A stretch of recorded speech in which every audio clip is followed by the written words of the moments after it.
estaba la oportunidad de poder compartir con ustedes, que con alegría de verles, obviamente, y compartir. De la carta a los Gálatas, en realidad esta carta ya hace unos días había pasado por ellas, no había vuelto a tocar el punto, y es una carta en general realmente especial.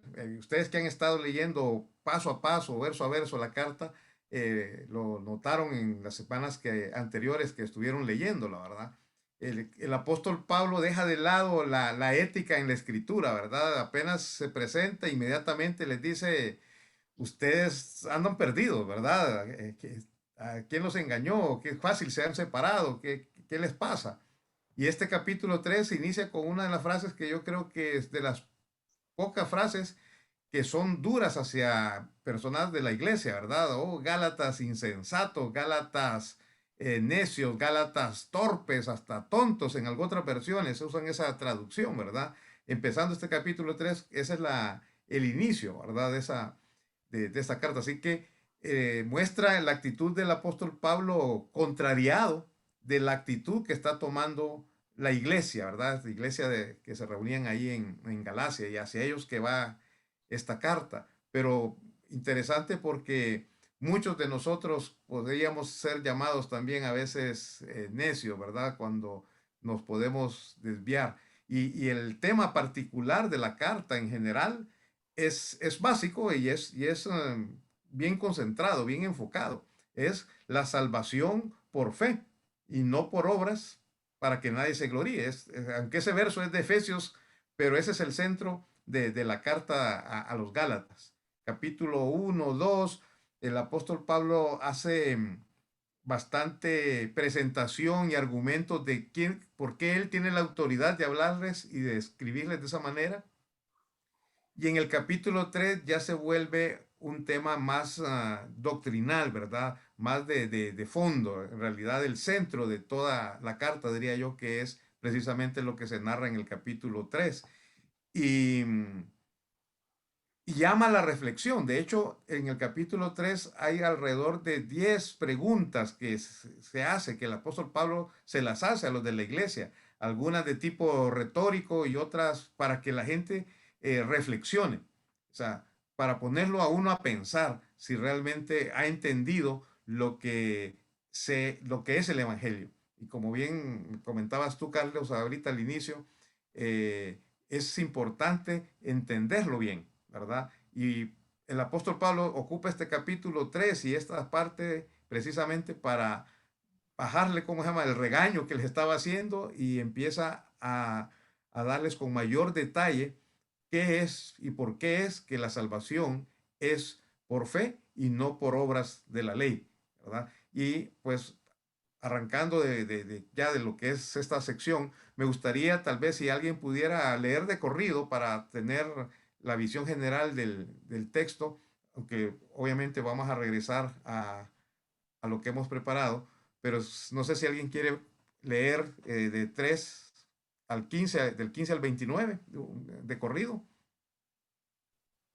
Yo lo puedo leer. Ok, Raquel, Ok. adelante. Dice, hermanos, hablo en términos humanos. Un pacto nadie puede invalidarlo, ni tampoco se le puede añadir nada, aunque sea un pacto humano. Ahora bien, las promesas fueron hechas a Abraham y a su simiente. No dice, y a las simientes, como si hablara de muchos, sino, y a tu simiente, como de uno, que es Cristo. Digo, pues, que el pacto previamente ratificado por Dios no puede ser anulado por la ley que vino 430 años después, pues invalidaría la promesa. Porque si la herencia es por la ley, ya no es por la promesa, pero Dios la concedió a Abraham mediante la promesa. Entonces, ¿para qué sirve la ley? Pues fue añadida por causa de las transgresiones hasta que viniera la simiente a quien fue hecha la promesa, y fue ordenada por medio de ángeles en manos de un mediador. Y el mediador no lo es de uno solo, pero Dios sí es uno. ¿Contradice la ley a las promesas de Dios? De ninguna manera. Porque si la ley dada pudiera dar vida, la justicia sería verdaderamente por la ley. Pero la escritura lo encerró todo bajo pecado, para que la promesa que es por la fe en Jesucristo fuera dada a los creyentes. Pero antes de que viniera la fe, estábamos confinados bajo la ley, encerrados para aquella fe que iba a ser revelada. De manera que la ley ha sido nuestro tutor para llevarnos a Cristo, a fin de que fuéramos justificados por la fe. Pero al venir la fe, no estamos ya al cuidado de un tutor, pues todos ustedes son hijos de Dios por la fe en Cristo Jesús, porque todos ustedes, los que han sido bautizados en Cristo, están revestidos de Cristo. Ya no hay judío ni griego, no hay esclavo ni libre, no hay varón ni mujer, sino que todos ustedes son uno en Cristo Jesús. Y si ustedes son uno en Cristo Jesús, ciertamente son linaje de Abraham y, según la promesa, herederos. Ok, gracias Raquel. Bien, inicia el apóstol Pablo con el tema del pacto. En realidad este tema del pacto y que relaciona a Abraham lo inició desde el verso 6. Desde el verso 6 empieza a hablar de Abraham, el apóstol en esta carta. Y la ilustración que hace es el pacto que hace cualquier persona con otra persona, ¿no? Para poner un ejemplo, un pacto comercial, ¿verdad? Yo vengo y compro un artículo, ¿verdad? Compro un artículo, se lo compro a Carlos y le digo, ok, ¿cuánto vale esto? Bueno, vale 500 mil colones y para el 30 de octubre me lo pagas. Ok, perfecto, bien. Esa es la transacción, ese es el acuerdo. Y dice, bueno, ese es un acuerdo de hombres. No puede venir al 30 de octubre cuando Carlos venga y me diga, baja Martín y lo que te vendí. Ah, sí, pero te lo voy a pagar a final de año y te lo voy a pagar por 400,000. ¿De dónde, verdad? ¿De dónde me saco eso? No, porque yo lo decidí. A nadie se le va a ocurrir, ¿verdad? Ese argumento, ¿verdad? Era un pacto, era un acuerdo, en este caso era una transacción de compra y una parte no puede usarlo de la manera que quiere y cambiarle o invalidarlo o añadirle o quitarle. En todo caso tendría que ser un acuerdo entre ambos, ¿verdad? Entonces, ese es el argumento, esa es la ilustración muy básica, muy sencilla que el apóstol Pablo hace en relación con el pacto. Dice, hay un pacto que Dios hizo con Abraham y que va a caer también con ustedes y con todos sus descendientes. Y ese pacto no se invalida ni se le añade nada. Y se dedica a explicar un poquito, eh, recordando también un poco el trasfondo de la discusión y de quiénes eran los que habían estado engañando a los Gálatas. La impresión que da es que eran grupos de judaizantes, ¿verdad? De personas que habían llegado ahí a la iglesia y que decían, ok, ustedes son cristianos, está bien, pero no pueden dejar de cumplir la ley. Si no cumplen la ley, ustedes no son salvos. ¿Y qué es la ley? Bueno, todo lo que la Torá, el Pentateuco que conocemos nosotros, decía, ¿verdad? Los más de 600 mandamientos, el tema de la circuncisión y otra serie de mandatos que daba la ley y que decían ustedes, que obviamente una parte de ese grupo habían judíos, pero también habían griegos, y a los griegos todavía menos todavía para entender por qué tenían que ellos que seguir algo que era para los judíos, ¿verdad? Y esa era la nueva enseñanza y mala enseñanza que estaban recibiendo de esta gente, de que no podían ser salvos si no cumplían la ley que Moisés había dado y se agarraba de ese tema, ¿verdad? De todo lo que era la ley, de la promesa de Moisés, etcétera. Y el apóstol Pablo dice, bueno, hay un pacto y ese pacto no se invalida ni se le puede añadir nada, pero el pacto ya está definido y confirma de que ese pacto que Dios hizo con Abraham no era ni siquiera por cumplir la ley. En Génesis 15:6 es precisamente donde aparece ese pacto, ¿verdad? Que dice, y lo que dice es que creyó Abraham a Dios y le fue contado por justicia. Esa promesa, ese es el momento del pacto y que después, más adelante, lo que sucede es que ese pacto se va ratificando, pero en ese primer momento de Génesis 15:6, fue simplemente porque Abraham le creyó a Dios. Y eso lo dice bien clarito ahí, ¿verdad? Y creyó Abraham a Dios y le fue contado por justicia. Y eso precisamente es lo que usa el apóstol Pablo en otro libro, en otra carta a los romanos, que repite exactamente esas mismas frases, en Romanos 4, 5 específicamente, cuando dice, mas el que no obra, sino cree en aquel que justifica al impío, su fe le es contada por justicia. O sea, repite exactamente ese mismo tema, ¿verdad? Dice, el que no obra, el que no hace las obras de la ley, pero cree en aquel que justifica al impío, que es Jesucristo, su fe le es contada por justicia. Y ese es el concepto de salvación por fe, que es impresionante. No importa qué libro, ya sea del Antiguo o del Nuevo Testamento, ese concepto es fundamental y central en toda la Escritura. Y a veces uno le llama la atención cómo otros grupos o iglesias enteras eh, empiezan a mencionar de que hay que hacer algo más para salvarse, ¿verdad? Porque es súper claro, aparentemente para muchos no lo es, pero es claro y es enfático a lo largo de toda la Biblia. La salvación, la justificación viene por fe, no por obras de la ley.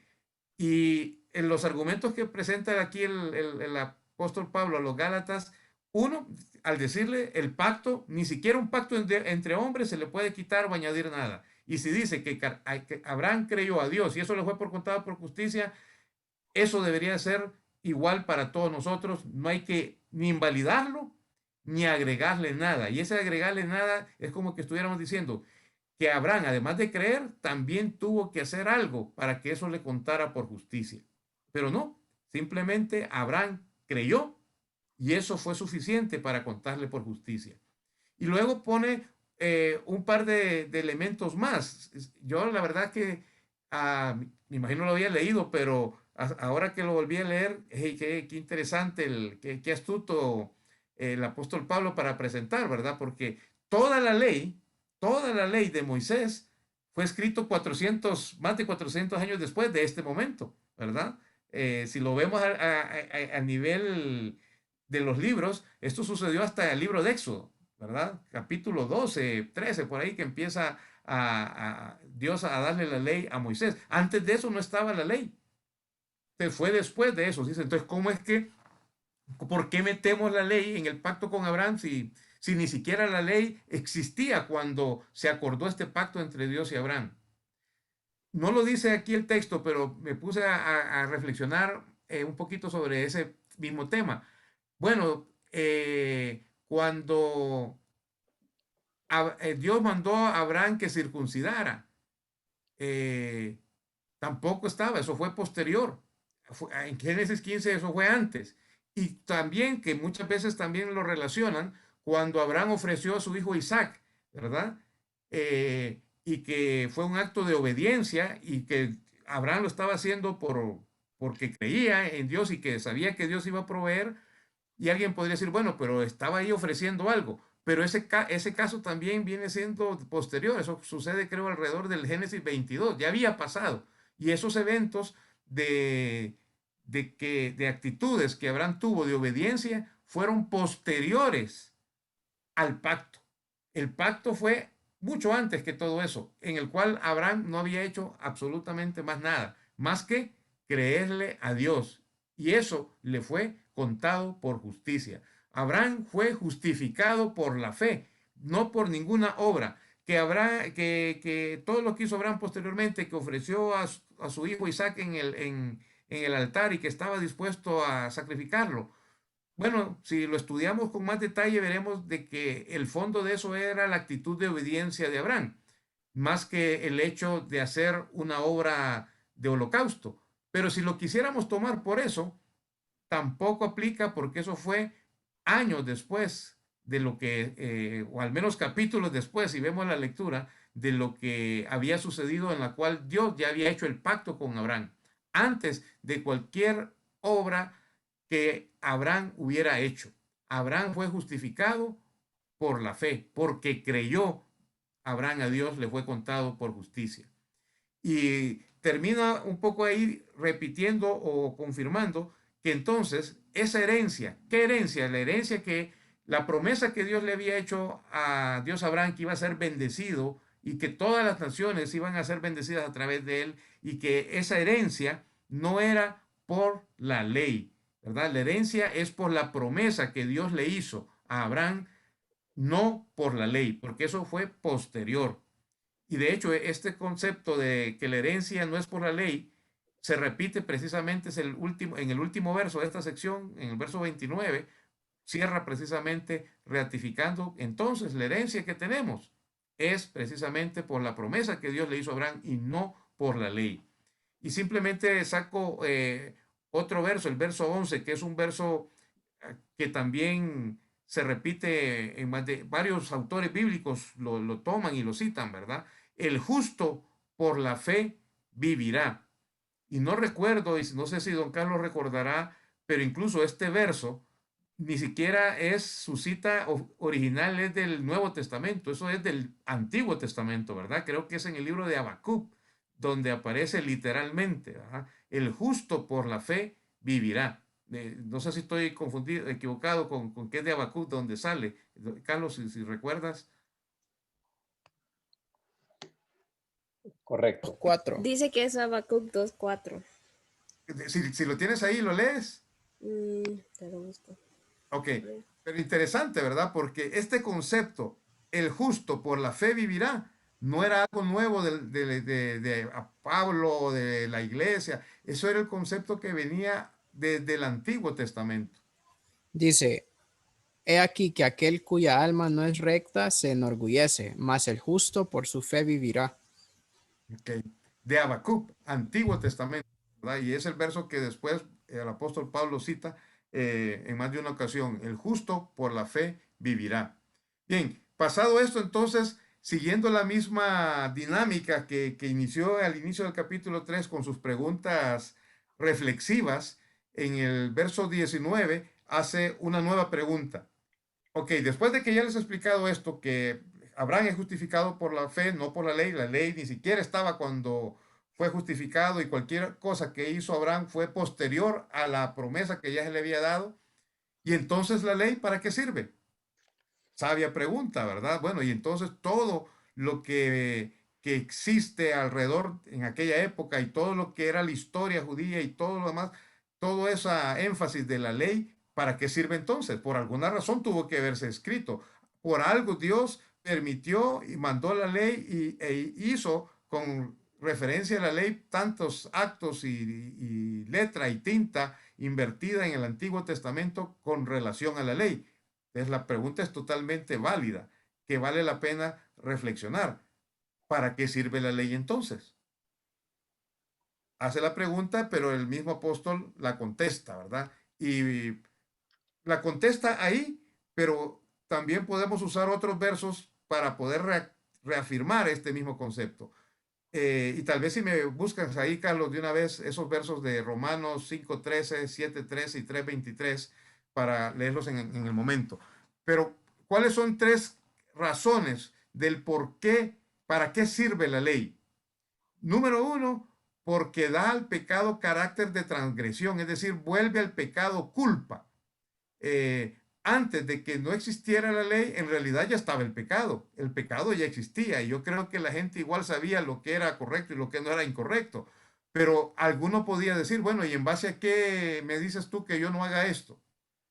Pero al poner la ley, volvió, le dio carácter de incumplimiento a algo, el hecho del pecado, y se volvió culpa. ¿Qué dice Romanos 5:13?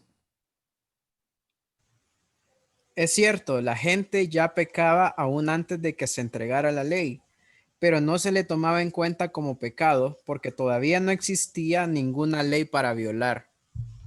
Más claro, está clarito, ¿verdad? Es decir, la gente sabía, y yo creo de que para nadie le era oculto de que lo incorrecto que hacía. Recuerdo versos de antesito de Noé, ¿verdad? Que dice, el pensamiento del hombre eso era de continuo el mal, ¿verdad?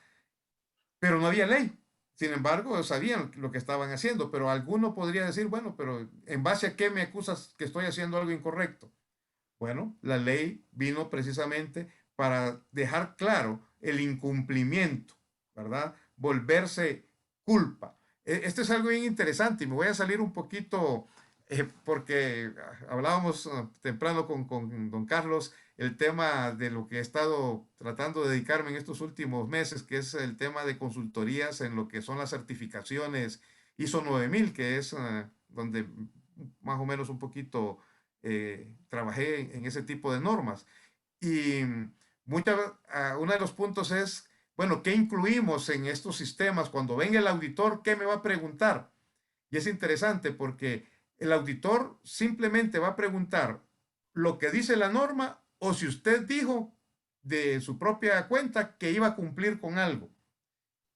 Y si usted dijo, por ejemplo, en un sistema, en una empresa cualquiera, si digamos que dijera, eh, la norma no dice nada sobre cada cuánto hay que guardar las facturas, por decir un ejemplo, ¿verdad? Y lo dice el fisco, creo yo, ¿verdad? El tema de impuestos, pero la norma no dice nada. Entonces uno es libre de decir lo que quiera. Pero si uno dice, yo voy a guardar las facturas por 5 años, aunque la norma no diga nada, pero usted ya lo puso, eso ya se vuelve punto de incumplimiento. Y cuando venga el auditor, le va a venir a preguntar por los archivos de hace 5 años. Y como usted lo dijo, y si no lo cumple, eso se vuelve incumplimiento y tiene una penalidad. Si usted no lo hubiera puesto, pues no hubiera pasado nada. Pero al estar escrito, al estar definido como una regla a cumplir, eso se vuelve esencial de cumplimiento, ¿verdad? Lo mismo sucede con las leyes, ¿verdad? Si la ley, no sé cómo se llama el Instituto de Impuestos allá en Costa Rica, aquí en Honduras es la SAR, el mismo tema, ¿verdad? Si la SAR a uno le permite que vote las facturas después de 3 años, no hay ningún problema, las puede votar. Pero si dice que es 3 años o 5 años, creo que es a 10 años, creo que es aquí en Honduras, si viene el auditor de la Fiscalía de Impuestos, nos va a pedir eso y tenemos que cumplirla. ¿Por qué? Porque está escrito, porque está definido. Y eso es lo que está diciendo Romanos 5:13, ¿verdad? Antes no estaba la ley. La ley, desde el momento que existe, pues ahora ya nadie puede decir, no lo sé, no sabía, no me corresponde, porque ya está escrito y al estar escrito debe de cumplirse. Entonces, todos los pecados se volvieron culpa, se volvieron transgresión. Esa es una de las causas. ¿Para qué sirve la ley?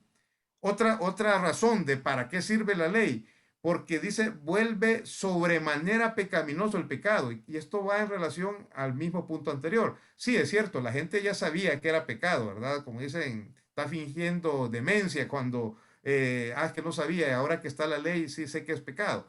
Pero si ya sabía, bueno, lo que la ley lo hace es todavía, si vale la expresión, más pecado.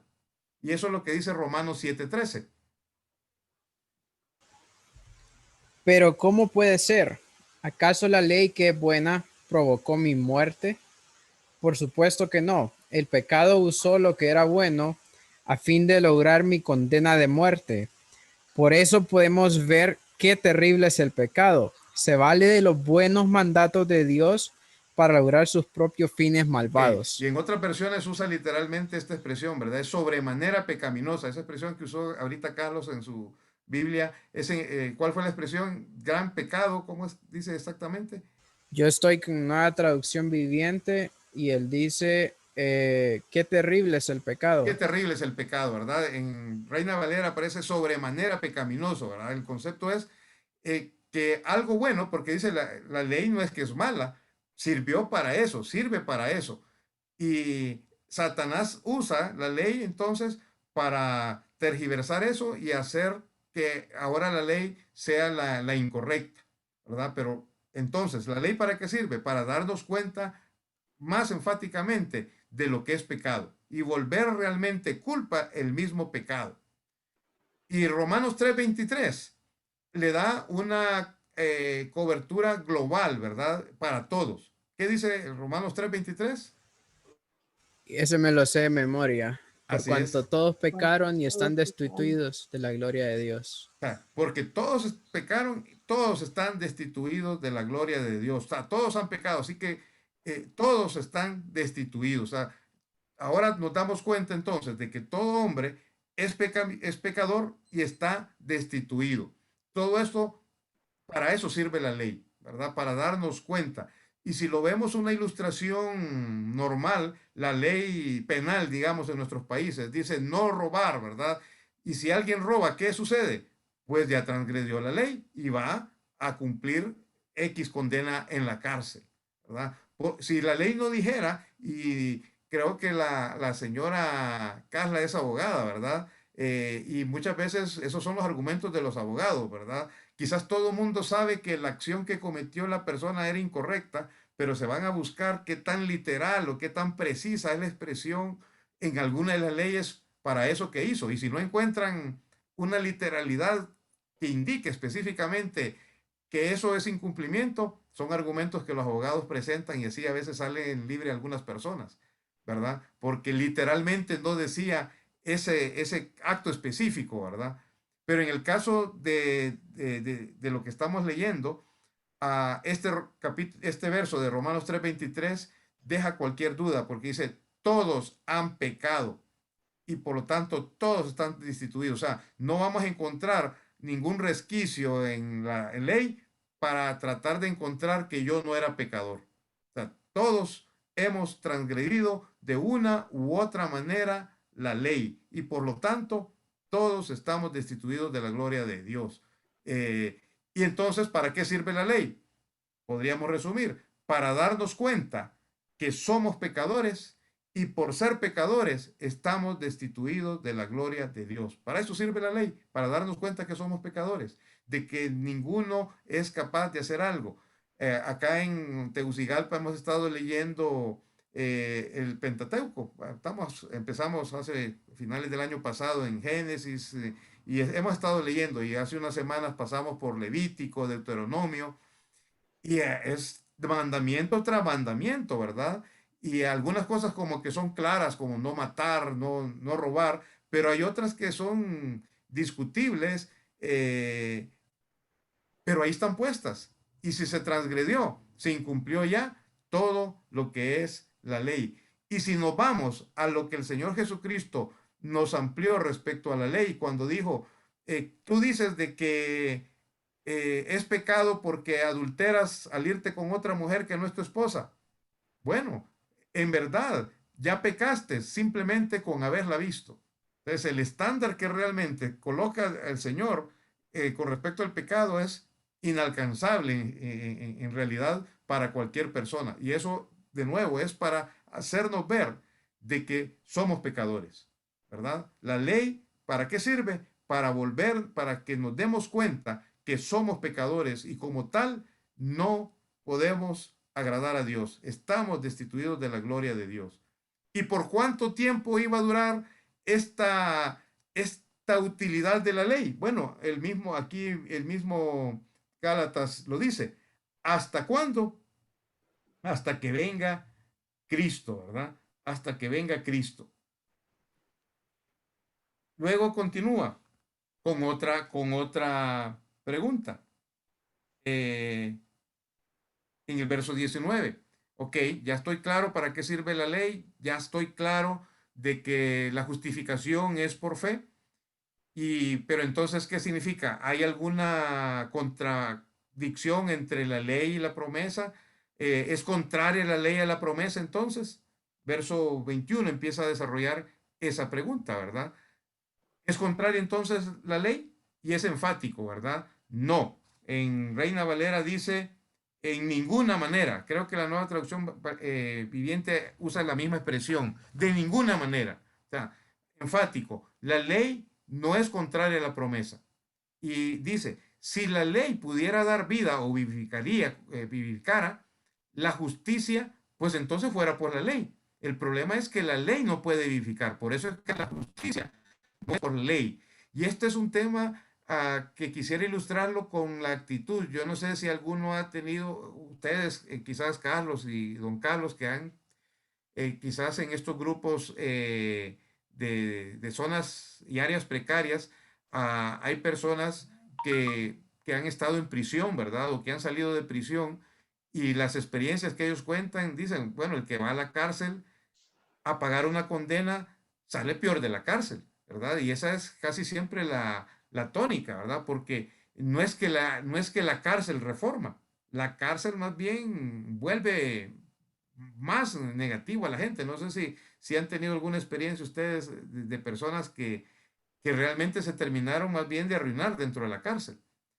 Y eso es interesante porque la ley, la justicia no es para la ley y la condena. Si alguien comete algo, va preso meramente por penalidad, meramente por condena. No se espera de que esa persona en realidad se reforme. Es casi una utopía, ¿verdad? Cuando se escucha ahí centros reformatorios. Se ríe don Carlos, ¿verdad? No sé si tiene algún comentario en ese sentido. Sí, sí, que hay se cree que el retorno de alguien que ha estado preso es de un 80% de probabilidades que va a volver a la cárcel, porque salen y ahí salen los periódicos que el día anterior salió o le pusieron un brazalete para que estuviera encerrado en su casa y salió matando a alguien a 20 kilómetros de su casa, ¿verdad? Porque no causa ese efecto correcto. Claro, ¿verdad? Entonces, la ley no reforma, la ley no da vida. Si así fuera, perfecto, la ley sería para cumplirla y la ley nos daría la justicia, pero como Dios sabe que eso no es posible, que eso no lo da, entonces por eso es que no es por la ley la justicia. Pero sigue entonces argumentando para reafirmar que la ley no es contraria a la promesa, pero que más bien está ligada con la promesa. ¿Y en qué forma está ligada la ley a la promesa? ¿En qué forma está ligada la ley a la fe, si lo queremos ver de alguna manera? Y se presenta tres argumentos. Porque la ley dice, nos prepara para la fe que es en Jesucristo, ¿verdad? Y eso es precisamente lo que desarrolla ahí en del verso 21 hasta el 27 aproximadamente, ¿verdad? Ah, la ley lo que hace es que nos prepara para la fe que es en Jesucristo. Del momento que nos damos cuenta que somos pecadores y que no podemos salir de ahí, es la oportunidad que tiene el hombre entonces de voltear a ver hacia otro lado. Y si ese voltear de ver es hacia Dios, el Espíritu Santo es que viene y te convence de pecado, justicia y juicio. Pero hubo una preparación, ¿verdad? Hubo algo que preparó en el corazón del hombre, no sé, y cada experiencia puede ser diferente, ¿verdad? Pero va preparando en el hecho de darme cuenta, no estoy haciendo lo correcto, no debería estar haciendo esto, voy por el camino incorrecto, debo de cambiar, debo de hacer algo diferente. ¿Y qué hago? ¿Hacia dónde busco? ¿Hacia dónde voy? Y eso es muchas veces, ¿verdad? Las personas que empiezan a buscar grupos, iglesias, buscando algo que no saben a veces qué es hasta que encuentran a Jesucristo, ¿verdad? Y alguien que les dice, es a Jesucristo en quien tú debes de creer. Entonces, ¿por qué se mueve la persona? Porque la ley, el darse cuenta que es pecaminoso, el darse cuenta que no puede hacer nada para salvarse, por más que lo intenta, como dice aquella canción de antaño, resbalo, caigo y no entiendo la razón del por qué, vuelvo a caer una vez más. O lo que dice el apóstol Pablo en Romanos, ¿verdad? No sé por qué hago las cosas. Quisiera hacer lo correcto, pero regreso. Entonces, ese entendimiento de que eres imposible por tus propios medios de hacer lo bueno o de dirigirte a ser justo, haz lo que hace que vuelva mi cara hacia Jesucristo y darme cuenta, si alguien viene y me presenta el Evangelio, que es por fe en el Señor Jesucristo que yo obtengo la justificación. Entonces la ley nos prepara para eso. Y habla ahí, dependiendo qué versión leamos, podemos estar viendo diferentes términos. Por ejemplo, en Reina Valera dice, somos confinados por la ley. En otras habla acerca de que somos prisioneros. Todos estos es la mismo, ¿verdad? Prisioneros del pecado. La ley es la que nos condena. La libertad, contrario a la ley, es por la fe en Cristo. Y eso es lo que dice el verso 23, ¿verdad? Dice, pero antes que viniese la ley, estábamos confinados bajo la ley, ¿verdad? Antes que viniese la fe, perdón, antes que viniese la fe, estábamos confinados bajo la ley, encerrados para aquella fe que iba a ser revelada. Estábamos confinados, estábamos presos, estábamos atados, y por eso es que la fe lo que provoca es libertad, ¿verdad? Porque estamos presos, estamos condenados. La ley nos condena. Eso es lo único que hace la ley. Nos condena y nos mete preso. La libertad nos la da la fe en el Señor Jesucristo. Y por eso es que el concepto de la libertad, somos libres de la ley del pecado, es otra expresión también que podemos encontrar ahí en la palabra, ¿verdad? La libertad, contrario a la condena y a la esclavitud de la ley del pecado, ¿verdad? Y eso es lo que está mencionando ahí. La ley nos mete preso y lo único que nos puede sacar de esa prisión es la fe en el Señor Jesucristo. Es la libertad por la fe en el Señor Jesucristo. Y pone otro tercer ilustración. La ley nos prepara, la ley es la que nos condena y nos mete presos y necesitamos de la fe, nos prepara para llegar a la fe es la que nos libera de esa prisión y da una tercera ilustración en el verso 24, cuando dice, de manera que la ley ha sido nuestro ayo. Me gustó la palabra que usó cuando Raquel estaba leyendo. ¿Recuerdas la palabra que usaste en lugar de ayo, Raquel? Sí, dice tutor. Tutor, Ujú. instructor. Y el concepto es de alguien que está siendo institutriz, usaban hace unos años, ¿verdad? Y la palabra en el griego va relacionado precisamente con el tema de pedagogía, de enseñar. Dice, la ley es nuestro ayo, es nuestro instructor, es nuestra institutriz. Y esta palabra de ayo va bastante relación con lo mismo que la institutriz, con alguien que está inmaduro o niño y que debe de caminar para llegar a su grado de madurez, ¿verdad? Ese es el concepto más concreto cuando usa aquí el concepto de ayo o lo que pretendía la palabra que estaba usando el apóstol Pablo en su escrito. La ley es nuestro instructor para llevarnos a Cristo.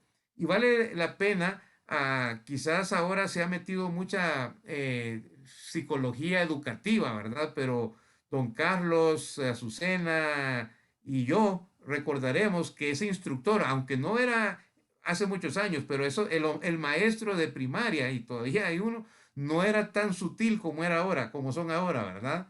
La vara se la daban a uno eh, sin ningún aviso, ¿verdad? Porque lo que estaba pretendiendo el instructor era que a madurar ese niño, ¿verdad? Que aprendiera ese maduro. No recuerdo la expresión, no sé si recuerdas, Nelly, cuál era la expresión, que con sangre entra el Que las conocimiento, letras entran con sangre. las letras entran con sangre, y Pero así, es mucho más viejo que nosotros, Martín. pero eso no es tu refrán, ¿verdad, Nelly, cuando das clase? Y llevan a la cárcel, si hago eso. Ahora. La letra entra con sangre. Bueno, pero no deja de tener un poquito por algo se emitió ese refrán, ¿verdad? Pero es el mismo concepto. La ley, el ayo, el que está instruyendo, nos lleva a Cristo. ¿Por qué? Por lo mismo o sea, estos tres argumentos son el mismo, simplemente presentados de manera diferente. Es para que hagamos caso, para darnos cuenta que necesitamos algo diferente a la ley, porque hacer cumplir la ley por todos lados, no la podemos cumplir, ya estamos mal. Y si pudiéramos cumplir, nos daremos cuenta que, no, que en el fondo no seguimos siendo injustos, ¿verdad? Ya me metieron preso por lo que yo cometí. Salgo y me doy cuenta que sigo siendo el mismo. Entonces, ¿cuál es la salida? ¿Qué hago? Buscar al Señor Jesucristo en fe. Esa es la única manera. Entonces, usa esta última ilustración en el verso 24. La ley es nuestro tutor, nuestro maestro, nuestro instructor, nuestro ayo, que nos hace madurar de una actitud de niño a una actitud de madurez. Nos lleva a Cristo. La fe en Cristo es al final la que en realidad nos libera y es la única opción realmente que tenemos para poder ser justificados. Esas son las dos preguntas, ¿verdad? Que termina haciendo el apóstol Pablo en esta última parte de reflexión. ¿Para qué sirve la ley? ya lo vimos, y aquí bajo otro elemento, ¿es entonces la ley contrario a la promesa? No, más bien nos guía, nos ayuda para darnos cuenta, para llevarnos, para prepararnos, para darnos cuenta de que necesitamos algo diferente, porque por obras de la ley, imposible, y no nos va a dar ese resultado. Y entonces, ¿y ahora qué? Ahora que ya hemos creído, nosotros que estamos reunidos, nosotros 8, creo, 9, no sé cuántos estamos, vale la pregunta, bueno, y ahora que tenemos a Cristo, ¿qué? O sea, ¿qué sigue entonces? Y lo dice ahí, el ayo, la ley, era requerida mientras no éramos capaces, es decir, cuando no éramos creyentes. Pero ahora, y hay 4 horas, ahora tenemos al Espíritu Santo, y el Espíritu Santo es quien nos capacita y nos habilita para hacer un montón de cosas que antes era imposible que las hiciéramos o las pudiéramos ni siquiera poder pensar hacer.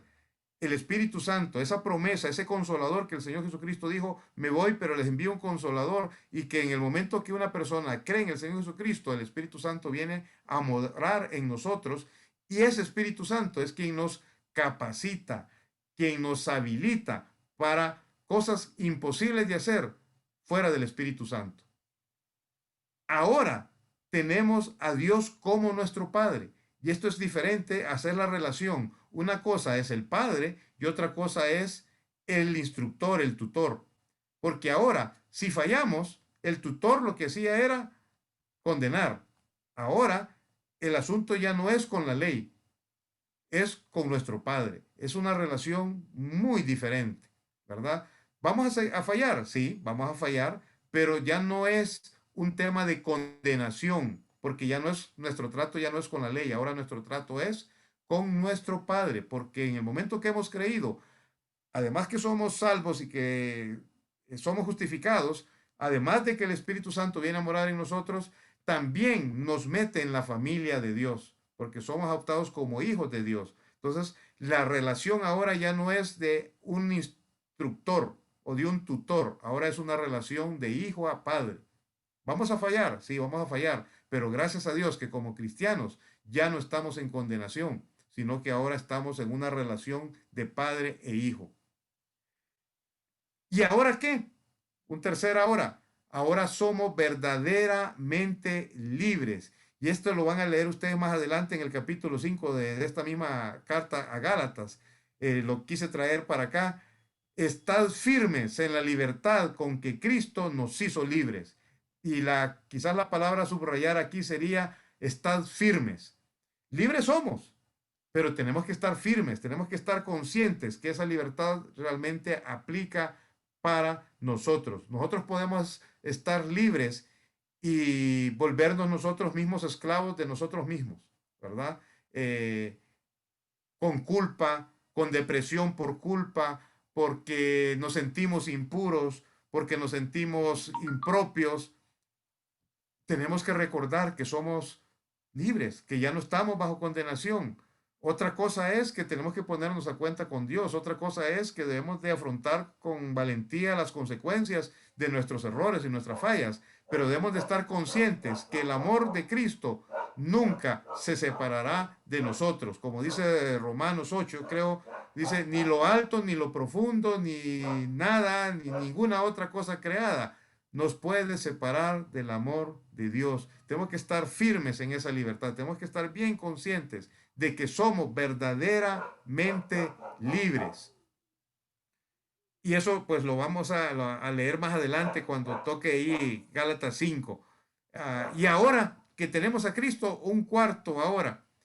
Todos somos uno en Cristo, judíos y griegos, y todos somos herederos según la promesa. Y termina con esto porque si recuerdan el inicio era de los judíos diciendo, bueno, ustedes griegos tienen que hacerse también todas las cosas que hacían los judíos, ¿verdad? Porque si no, no están. Pero aquí el apóstol Pablo no deja pasar la oportunidad para cerrar y decir, ya no hay judío, ya no hay griego, todos somos uno en Cristo, es un solo mediador, recuerdan que lo decía versos atrás, es un solo y ese es un único Dios. Y ahora es esto, lo que es la iglesia. Ni judíos, ni griegos, ni hombre, ni mujer, nadie de etnia, de raza, todo el que cree en el Señor Jesucristo como su Salvador es uno en Cristo. Y como tal, todos los que creen eso, Jesucristo que murió en la cruz y que limpia mi pecado, somos herederos según la promesa. Somos, y si quisiéramos usar otra palabra que se usa, coherederos con el Señor Jesucristo. O sea, platicábamos recién con Azucena precisamente de ese concepto y concluíamos realmente nuestra mente es incapaz de entender lo que eso significa, coherederos con Jesucristo de todo lo que Dios le ha dado a Jesucristo. Realmente creo de que nos faltarían ilustraciones y conocimiento y por muchas cosas que pudiéramos poner en sobremanera, creo que nos quedaríamos cortos de lo que significa ser coherederos con el Señor Jesucristo. Pero eso es lo que dice, o sea, eso es lo que somos.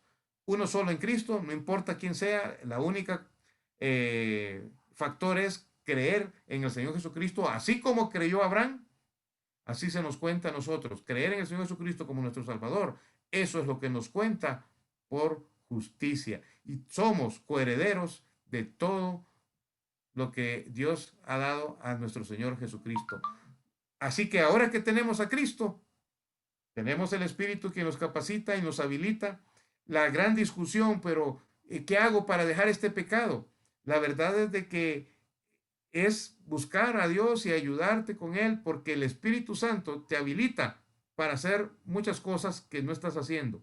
¿Vas a fallar? Posiblemente sí, pero como decíamos en el tercero, nuestra relación es diferente ahora que estamos en el Señor. ¿Que deberíamos de mejorar? Tenemos todo para cambiar. Tenemos todo lo que necesitamos. El término que ahora se usa a nivel de empresas es competencia. Tienen las competencias y la competencia es educación, experiencia, habilidades.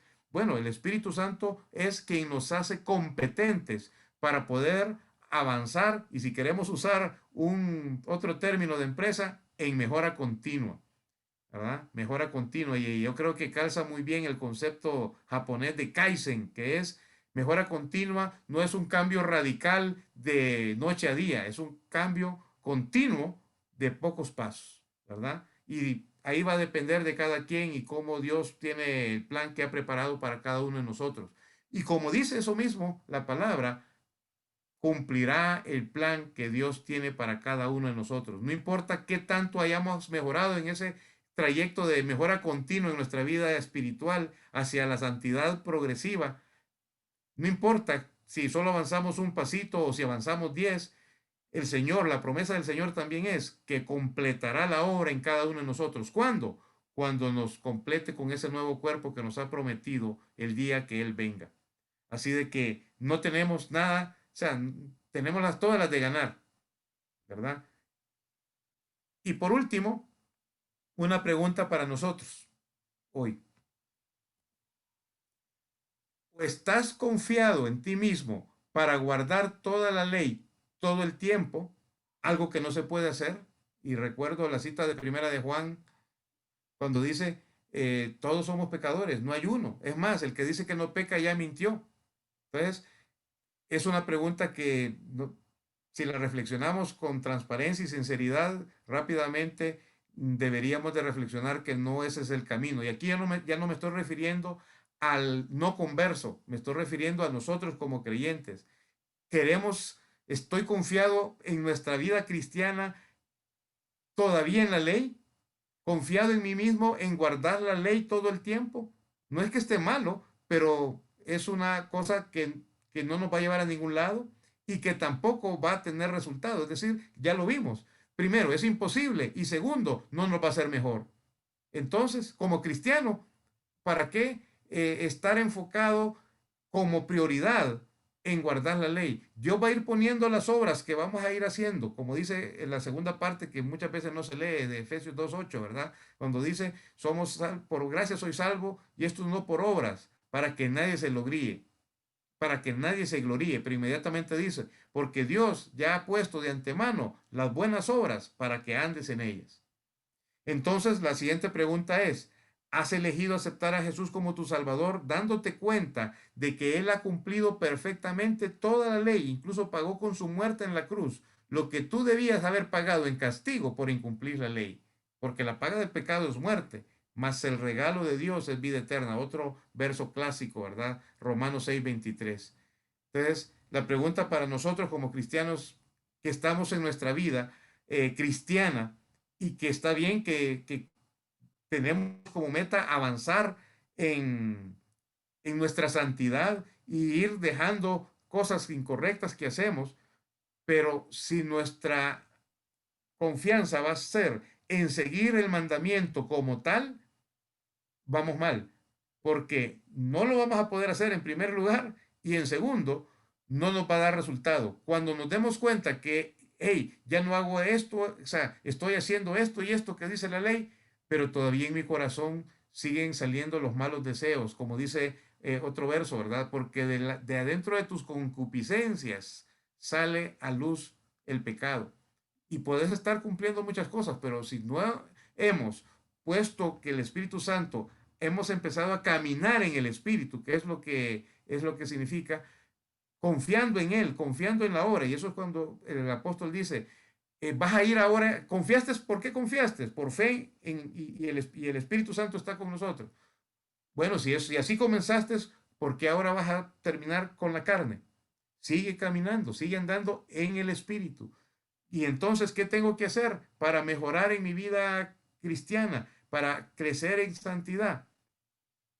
Seguir la vida espiritual, orar, leer la palabra y las disciplinas espirituales, ¿verdad? Que conocemos, reunirnos, compartir con hermanos y ese corazón, el Espíritu Santo en nosotros, Dios va a ir haciendo la obra y nos va a ir dando cosas que debemos de hacer, otras que no nos van a dar resultado, pero ahí vamos a ir creciendo y ahí vamos a ir dejando pecados que eran difíciles para dejar y de la noche a la mañana, después de un tiempo, nos daremos cuenta qué estamos haciendo. Siempre recuerdo, para ir terminando, un muy cercano amigo nuestro en la iglesia, era gran fumador, era súper fumador y él se convirtió y era cristiano y se convirtió en el Señor Jesucristo y a mitad del culto salía en la iglesia donde nos reuníamos, se salía de la iglesia a fumar porque no podía dejar de fumar y él sabía que eso era incorrecto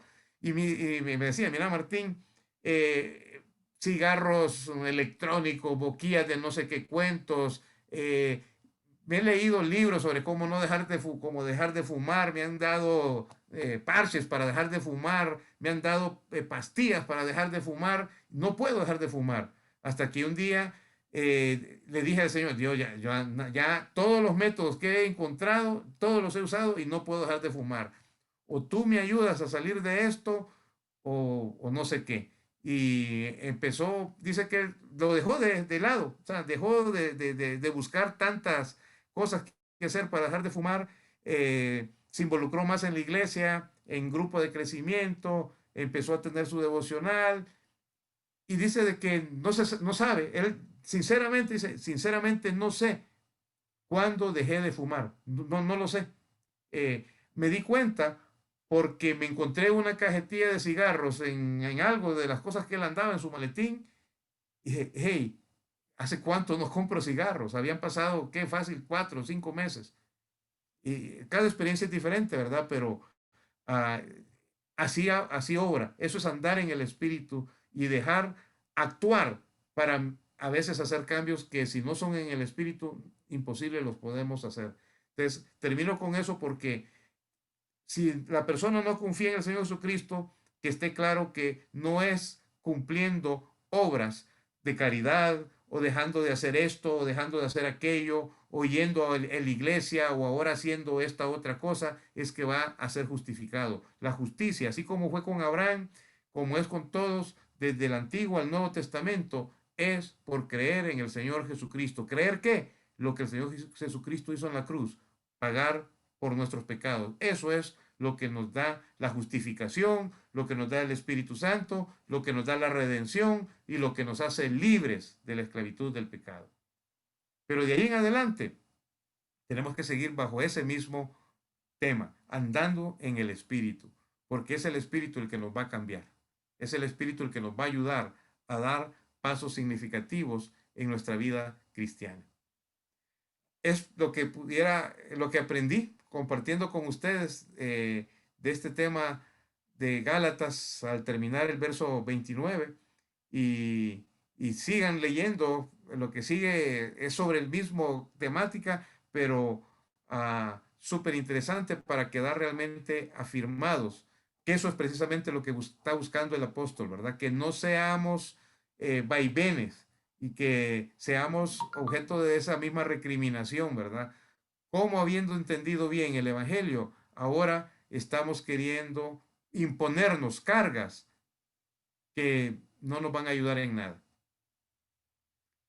No sé si oramos y damos gracias para que el Señor pues nos ayude. Sé de que no es fácil a veces, incluso como cristianos, y a veces la tendencia casi natural es querer hacer algo yo para mejorar algo, hasta que nos damos cuenta que si no es en el Espíritu no lo podemos hacer. Oramos.